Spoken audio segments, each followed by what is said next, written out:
Hello and welcome to ThriftCart. In today's video, we'll be looking at how donors can self-schedule their donation on smartphones or other mobile devices or home computers without needing to call into the store to book this pickup. This should help reduce how much time your staff and volunteers spend on the phone, booking pickups, or in email dialogue, confirming the quality of items to be donated, and booking pickups based on the donor's address. How does this work? We would build a web page and provide you a link that you could post on your website, Facebook page, or other social media platform. You could put a button on your website that says, book your pickup today. When a donor clicks on that link, it would take them to this web page hosted by us, but that can contain your logo, company name, and coloring so that it stays with your store's branding. Here on this introduction page, the verbiage is customizable and you can provide any initial instructions for your donors, as well as some agreements that they need to acknowledge in order to book this pickup, such as that items will only be picked up at a driver's discretion, or drivers will not enter a house or ascend a staircase to pick up donations. Here on the next page, a donor will be able to enter their contact information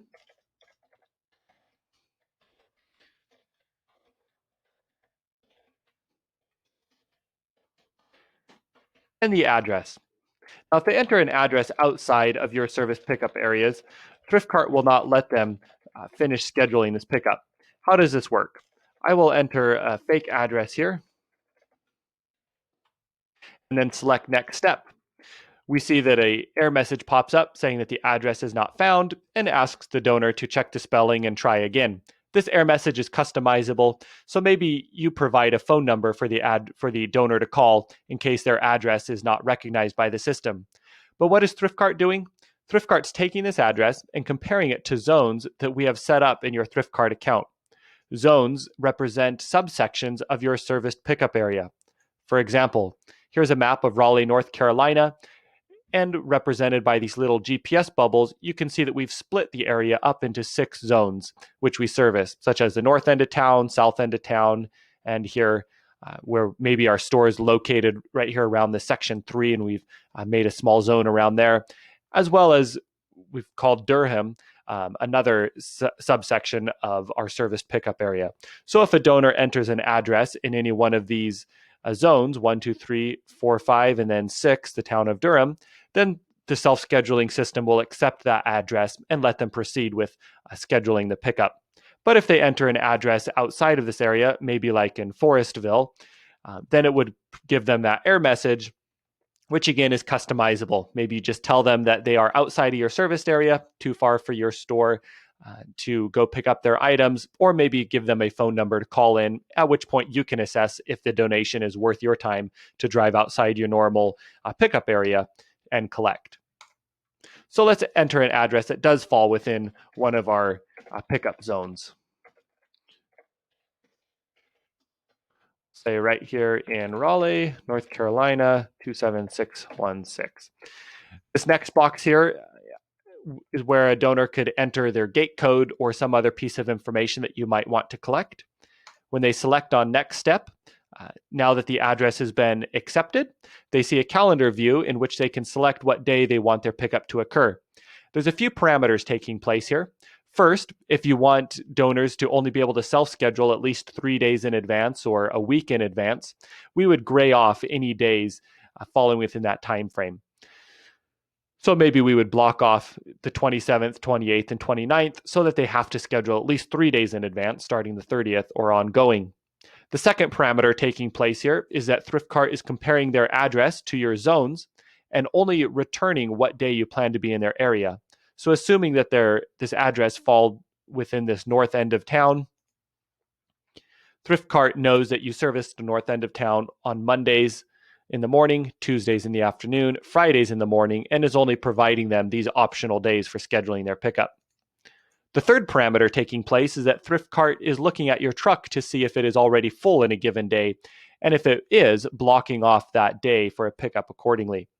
So maybe you can normally fit 10 pickups in your truck, and you have 10 of them scheduled on a given day. It would then gray out that day so that a donor couldn't schedule an 11th stop. Let's say the donor wants to pick up here on Monday, so we'll select the 30th. To note, They can't select multiple days, as this isn't an option for them to show their availability, but rather they have to pick one day, as it is scheduling this pickup in your day's route sheet. Here in the next step, these blue icons represent various departments or categories of items that might be donated. These are customizable. It makes it easy for your donors to just select these items on their touchscreen of a mobile device without having to key them in. So maybe they're going to donate a piece of furniture. We now see represented by these green icons a number of pieces of furniture that the store would accept as donations. We also see some items highlighted in red. These are to help keep your donor from trying to schedule a pickup of an item that you don't accept, such as pianos. Now, when the customer, or rather donor, selects what item they're donating, like a sofa, you can have a unique quality prompt, unique per item that is, that shows up so that your donor can review this and confirm that the item meets your particular quality requirements. For sofas, we have that this item must be free of rips, stains, and tears, and pet contact, and no sleeper sofas. We'll say that it does meet that quality, so they add the item. Maybe they're going to donate some lighting as well, maybe a floor lamp. Optionally, we can have this quantity box show up so the donor can key in how many of these items are donating, maybe 2 lamps, and then proceed to the next step. This page is an optional page. It's where donors can submit photos of the items being donated. And you can set it to be optional for the donor to submit a photo or required. And that can be item specific. So maybe you require a photo of every piece of furniture, but it's optional for appliances. If the donor is scheduling on their smartphone, they'd be able to use their phone camera to snap a picture of an item. Or if they're scheduling on their computer, they can upload an image from their computer, like I just did with the sofa here. This next page is also optional. It's where you could request or require a monetary donation. And that is also flexible in that you could offer free donations some days of the week and require maybe a monetary donation on Saturdays, as maybe it's only worth getting your truck out on the road Saturday if you get a $50 bill along with your donation. We'll say that the donor here is willing to contribute $5 toward gas and processes a card payment online. We are now in the confirmation page. We see the donor's contact information, the items that they're donating. They can agree to whatever final terms and conditions you might have here and schedule their pickup. They'll receive an automatic confirmation email. This email is a template email that you can set to be a hard confirmation. Like, thank you for scheduling your pickup. We look forward to meeting you on Monday. Or it might be a soft confirmation, something like, thank you for requesting this donation pickup. After we review the attached photos, we'll confirm that we can pick up these items on Monday. Either way, the pickup will be in your day's route sheet unless you cancel it. The difference in verbiage of a hard confirmation or soft confirmation just changes what expectation you've set in the donor's mind. Now, once this is scheduled, you can receive an email notification that a self-scheduled pickup has been made, so you can go review it. Also, on your admin page of your ThriftCart pickup scheduling account, there is a red ribbon here that says that there are self-scheduled pickups that need your attention. By clicking on that ribbon, you can see a list here of the self-scheduled pickups. Those in yellow are brand new ones that haven't been reviewed yet. Those in green have already been looked at. And then if we flagged one, it would turn it red and let us know that something doesn't look quite right about this pickup and we need to further review it. Now, any one of these conditions, green, yellow, or red pickups, will be in your day's route sheet unless you actually cancel it.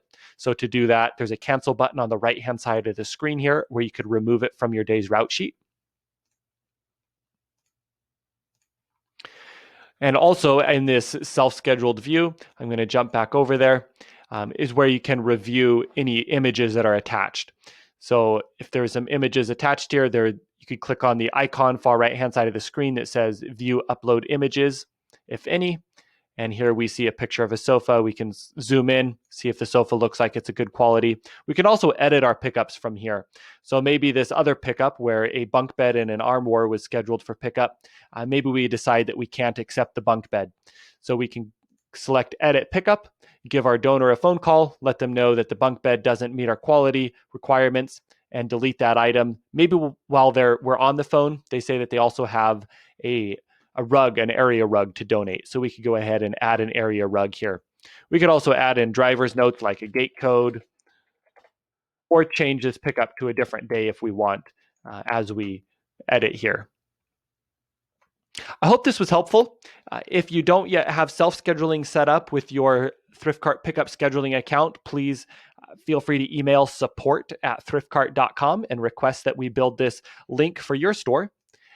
Or if you aren't using ThriftCart's pickup scheduling in any fashion, the admin view or the self-scheduling link, and would like to learn more, I'd be happy to answer questions. Please feel free to reply to this email or give me a call, 360-443-5557, 360-443-5557. We look forward to learning about your store's operations and showing you some of the other pickup scheduling features such as route optimization, emailed tax receipts, and the various reports that are possible. Thanks for watching the video, and hope to hear from you soon.